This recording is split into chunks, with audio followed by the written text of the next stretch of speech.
Hello dear students, मैं doctor Vartika Jain, assistant professor in department of botany. और आज हम फंजाई में लाइफ साइकिल पैटर्न्स के बारे में पढ़ेंगे। तो फंजाई का यह पोर्शन आपके बॉटनी के सेकंड पेपर में है और फर्स्ट सेमेस्टर के अंदर है। तो लाइफ साइकिल पैटर्न अर्थात फंजाई में किस प्रकार से उसकी लाइफ साइकिल चल रही है, पीढ़ी दर पीढ़ी कैसे एकांतरण हो रहा है। तो उससे पहले हमें यह जानना जरूरी है कि फंजाई के अंदर गुणसूत्रों की स्थिति क्या है।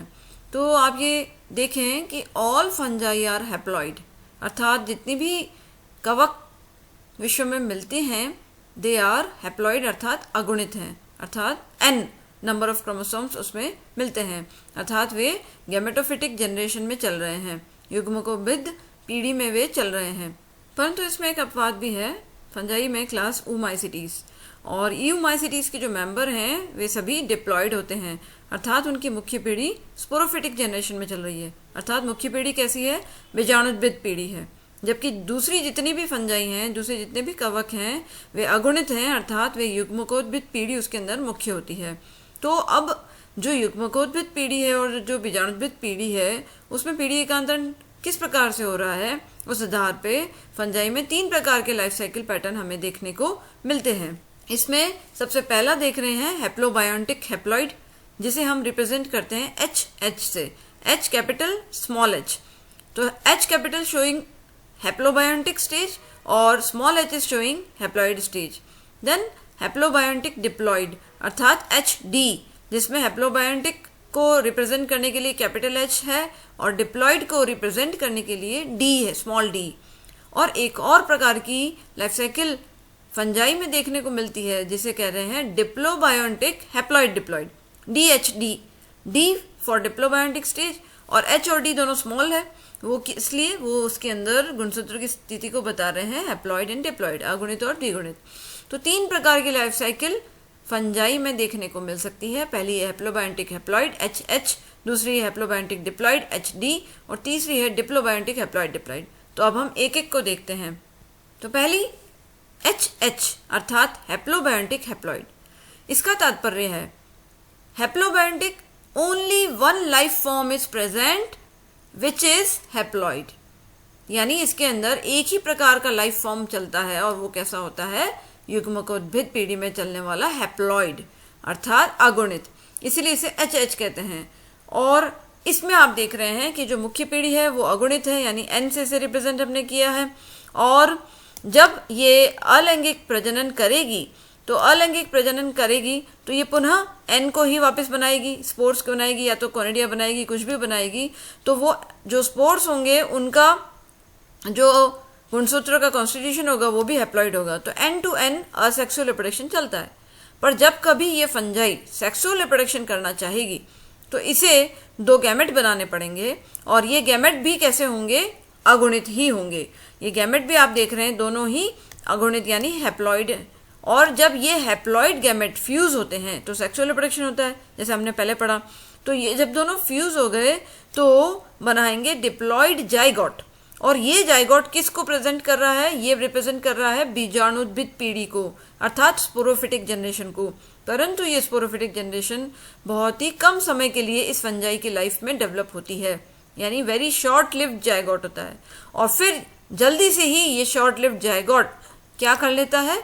R/D, इसका मतलब है रिडक्शनल डिवीजन, जिसे आप कहते हैं अर्धसूत्री विभाजन या मियोसिस।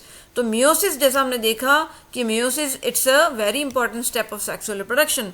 तो सेक्सुअल रिप्रोडक्शन में प्लाज्मोगेमी हो गई, उसके बाद कैरियोगेमी से डिप्लॉइड जाइगोट बन गया और उसके बाद मियोसिस होगी। तो ये मियोसिस के द्वारा ये 2n जाइगोट अगेन किस में कन्वर्ट हो जाता है? n में, यानी युग्मकोद्भिद पीढ़ी मुख्य है तो ये चाहेगा कि ये जल्दी से वापस युग्मकोद्भिद पीढ़ी में आ जाए। तो इसके लिए मियोसिस जाइगोट बनने के बाद में हो रही है, इसीलिए इसे हम क्या कहते हैं? Zygotic meiosis. तो हैप्लोबायोटिक हैप्लॉइड लाइफ साइकिल जिन फंजाई में चलती है उसकी कैरेक्टरिस्टिक है कि उसमें जाइगोटिक मियोसिस होती है, जाइगोट बनने के बाद मियोसिस होती है। और इस प्रकार का जो लाइफ साइकिल है मुख्यतः सारी फंजाई में होगा, क्योंकि हमने अभी पढ़ा कि ऑल फंजाई आर हैप्लॉइड। तो जितनी भी हैप्लॉइड फंजाई हैं उन सभी में इसी प्रकार का लाइफ साइकिल चलेगा, हैप्लोबायोटिक हैप्लॉइड, जिसमें एक ही लाइफ फॉर्म है और वो मुख्य लाइफ फॉर्म यानी हाइफा हमेशा आपको, अगर उसका जेनेटिक कॉन्स्टिट्यूशन आप निकालोगे तो वो किस में दिखेगा आपको, हैप्लॉइड अवस्था में। तो only one life form present which is haploid और it occurs in the most of the fungi. And इसके अंदर मियोसिस कैसी होती है, जाइगोट बनने के बाद इसे जाइगोटिक मियोसिस कहते हैं, जाइगोटिक अर्धसूत्री विभाजन कहते हैं। तो ये फर्स्ट जो सबसे कॉमन प्रकार की लाइफ साइकिल है उसको हमने डिस्कस किया। Now the second life cycle it is haplobiotic diploid, HD, जिसका तात्पर्य आप समझिए जैसा हमने पहले समझा, हैप्लोबायोटिक का मतलब तो वही, बायोटिक यानी लाइफ फॉर्म, तो एक ही लाइफ फॉर्म है, हैप्लो मतलब सिंगल, तो सिंगल लाइफ फॉर्म है और वो कैसा है, डिप्लॉइड, यानी इसकी मुख्य पीढ़ी कैसी है, डिप्लॉइड 2n। तो ये हमने अभी पढ़ा था इसका एग्जाम्पल कि ये अपवाद है जो ऊमाइसीटीज क्लास है, ऊमाइसीटीज क्लास के जितनी भी फंजाई हैं वे सभी कैसी होती हैं, डिप्लॉइड होती हैं। तो जितनी भी ऊमाइसीटीज की फंजाई है उसमें ये वाला लाइफ साइकिल चलेगा, हैप्लोबायोटिक डिप्लॉइड लाइफ साइकिल। तो यहाँ आप देख रहे हैं मुख्य पीढ़ी कैसी है, डिप्लॉइड, यानी बीजाणुद्भिद पीढ़ी मुख्य हो गई। और जब असेक्सुअल रिप्रोडक्शन होगा यानी स्पोर्स बनेंगे, जू स्पोर्स बनेंगे या फिर इसके अंदर दूसरे प्रकार के कॉनिडिया बनेंगे, वो सभी 2n to 2n, तो असेक्सुअल रिप्रोडक्शन में तो कोई दिक्कत नहीं आएगी। परंतु जब इसको लैंगिक प्रजनन करना होगा तब इसमें क्या होगा कि मियोसिस इस स्टेज पे यहीं पे हो जाएगी और दो गैमेट बनेंगे, जो गैमेट हमेशा कैसे होते हैं, युग्मक हमेशा हैप्लॉइड होते हैं। तो ये युग्मक बनेंगे और ये युग्मक हैप्लॉइड है, तो हैप्लॉइड युग्मक बनाने के लिए इसको मियोसिस यहीं पे करनी पड़ गई। तो इस प्रकार की मियोसिस को हम बोलते हैं गैमेटेंजियल मियोसिस, यानी युग्मकोद्भिदीय अर्धसूत्री विभाजन, गैमेटेंजियल मियोसिस। गैमेटेंजिया जब बनेगी, युग्मक धानिया जब बनेगी तब मियोसिस हो जाएगी, तो उससे जो युग्मक बनेंगे वो हैप्लॉइड होंगे। और जब ये हैप्लॉइड युग्मक वापस फ्यूज होंगे यानी कैरियोगेमी होगी, सेक्सुअल रिप्रोडक्शन में हमने देखा प्लाज्मोगेमी, कैरियोगेमी, मियोसिस।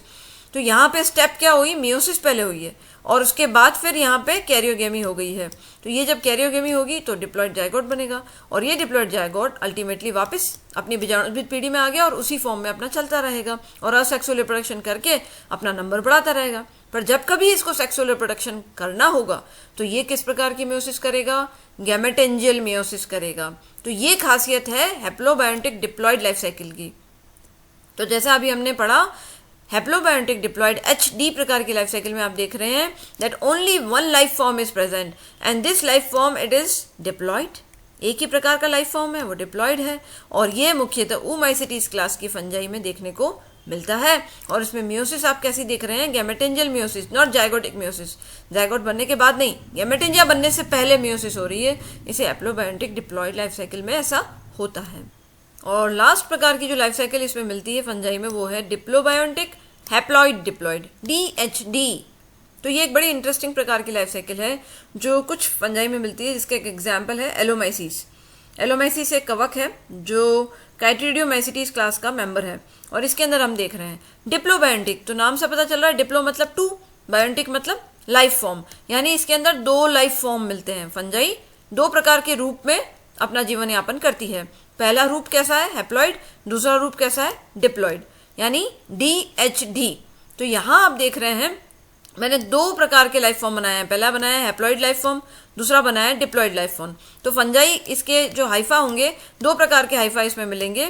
एक प्रकार के हाइफा के अंदर तो आपको ओनली N प्रकार का यानी अगुणित स्टेज दिखेगी और दूसरी प्रकार के हाइफा का जब जेनेटिक कॉन्स्टिट्यूशन अगर आप देखेंगे तो उसमें आपको डिप्लॉइड प्रकार की स्टेज नजर आएगी।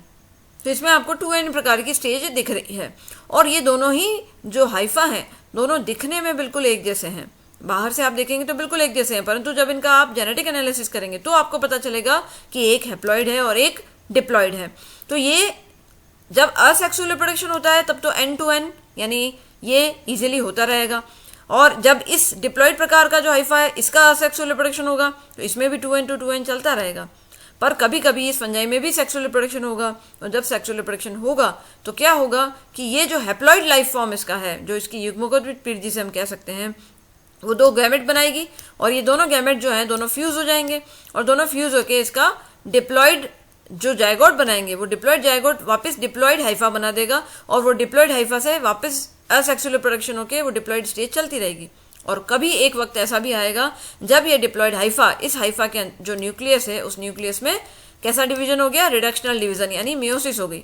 और जब मियोसिस इसमें हो गई 2n, तो वो किस में कन्वर्ट हो जाएगा, n में। तो यहाँ आप देख रहे हैं इसके द्वारा ये n में कन्वर्ट हो जाएगा, और तब जो n बनेगा वो n हाइफा वापस असेक्सुअल रिप्रोडक्शन के द्वारा अपना नंबर जो है बढ़ाता रहेगा।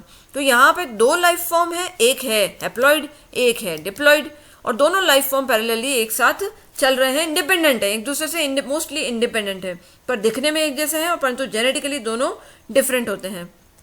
तो ये इस प्रकार की कंडीशन जो मैंने बताया फंगस जिसका नाम है एलोमाइसीस, उसके अंदर देखने को मिलती है। और इसमें आप देख रहे हैं मियोसिस जाइगोटिक हो रही है, यानी जाइगोट बनने के बाद ही दिख रही है। और ऑल्टरनेशन ऑफ जनरेशन कैसा दिख रहा है इसमें, आइसोमॉर्फिक। तो आइसोमॉर्फिक का तात्पर्य, आइसो का मतलब आप जानते हैं आइसोटोप, सम यानी समान, और मॉर्फिक यानी संरचना। तो यानी जो दोनों ही फंगल हाइफा दिख रहे हैं आपको, दोनों ही फंगल हाइफा कैसे हैं, सेम दिख रहे हैं स्ट्रक्चर में, बिल्कुल सेम है स्ट्रक्चर में। कहीं आपको पता नहीं चल रहा है बाहर से देखने पे कि इसमें से कौन सा हैप्लॉइड है कौन सा डिप्लॉइड है। तो इस प्रकार की ऑल्टरनेशन ऑफ जनरेशन को आइसोमॉर्फिक ऑल्टरनेशन ऑफ जनरेशन पीढ़ी कहते हैं। यानी both haploid and diploid forms they look alike but they genetically they are different and independent from each other. तो इस प्रकार का जैसे एग्जाम्पल दिया है, एलोमाइसीस कवक के अंदर diplobiontic haploid diploid life cycle देखने को मिलता है। तो 3 प्रकार के लाइफ साइकिल हो गए, पहला हैप्लोबायोटिक हैप्लॉइड, दूसरा हैप्लोबायोटिक डिप्लॉइड, और तीसरा डिप्लोबायोटिक हैप्लॉइड डिप्लॉइड। तो पहला हैप्लोबायोटिक हैप्लॉइड तो हमें मोस्टली जितनी भी फंजाई है जो कि हैप्लॉइड ही होती है तो उसमें देखने को मिलता है। दूसरा हैप्लोबायोटिक डिप्लॉइड हमें यूजुअली जितने भी ऊमाइसीडीज के जो कवक हैं उसमें देखने को मिलता है। और तीसरा डिप्लोबायोटिक हैप्लॉइड डिप्लॉइड जो बहुत ही कम कवक में देखने को मिलता है, जैसे एग्जाम्पल दिया है एलोमाइसीस। तो यहाँ पे हम एक चीज का अगर हम देखना चाहें तो हम ये देखेंगे कि जिस तरह से पौधों का जो जितने भी ग्रुप्स है उनका इवोल्यूशन हुआ है, उसमें आप देख रहे हैं इनिशियली जो हैप्लॉइड स्टेज है उससे वे बढ़ रहे हैं किसकी तरफ, 2n की तरफ। यानी जैसे एल्गी जो है उसमें मुख्य पीढ़ी हैप्लॉइड है। देन उसके बाद फंजाई को रखें तो फंजाई की भी मुख्य पीढ़ी हैप्लॉइड है। देन उसके बाद ब्रायोफाइट रखें तो ब्रायोफाइट की भी मुख्य पीढ़ी n है। परंतु जैसे ही आप बढ़ोगे टेरिडोफाइट के पास, तो टेरिडोफाइट आते ही टेरिडोफाइट के सारे पौधे डिप्लॉइड हो गए। देन उसके बाद जिम्नोस्पर्म आएंगे तो gymnosperm they are all diploid, और एंजियोस्पर्म तो डिप्लॉइड ही है। तो आप देख रहे हैं कि जो सबसे टॉप मोस्ट जो हमारा जो पौधों का ग्रुप है एंजियोस्पर्म्स आवृतबीजी पौधे, वे सारे डिप्लॉइड हैं, और जो प्रिमिटिव है एल्गी वे हैप्लॉइड हैं। तो फंजाई का भी हमने यहाँ पे देखा कि फंजाई भी n से 2n की तरफ बढ़ने का प्रयास कर रही है। तो एलोमाइसीस के अंदर आप देख रहे हैं कि उसका लाइफ फॉर्म 2n जो है वो कहीं कुछ समय के लिए उसके साथ रह रहा है। इसका मतलब फंजाई भी ये प्रयास कर रही है कि वे डिप्लॉइड हो जाए, क्योंकि डिप्लॉइड होने के कई फायदे हैं। जब क्रोमोसोम 2 सेट में होते हैं, गुणसूत्र का 2 सेट होगा, तो उसके अंदर उस जो भी जिस भी पौधा है, जो ऑर्गेनिज्म है, जो कवक है, उसके अंदर कई फायदे उसके अंदर मिलते हैं। तो हर जो ग्रुप है उसके अंदर एवोल्यूशन किस प्रकार से हो रहा है, n से 2n की तरफ, अगुणित से द्विगुणित की तरफ बढ़ रहे हैं। तो एंजियोस्पर्म की मुख्य पीढ़ी द्विगुणित हो गई और एल्गी की मुख्य पीढ़ी हैप्लॉइड है यानी अगुणित हो गई। तो एल्गी, फंजाई, ब्रायोफाइट, और उसके बाद हम देखेंगे टेरिडो, जिम्नो और एंजियो। इस तरीके से आप देख रहे हैं n से 2n की तरफ बढ़ता जा रहा है एवोल्यूशन। उस विकास के अंदर हम ये चीज देखते हैं। तो ये 3 लाइफ साइकिल पैटर्न्स फंजाई में आपको देखने हैं और इन्हें इनके एग्जाम्पल समेत आपको याद रखना है। Thank you very much.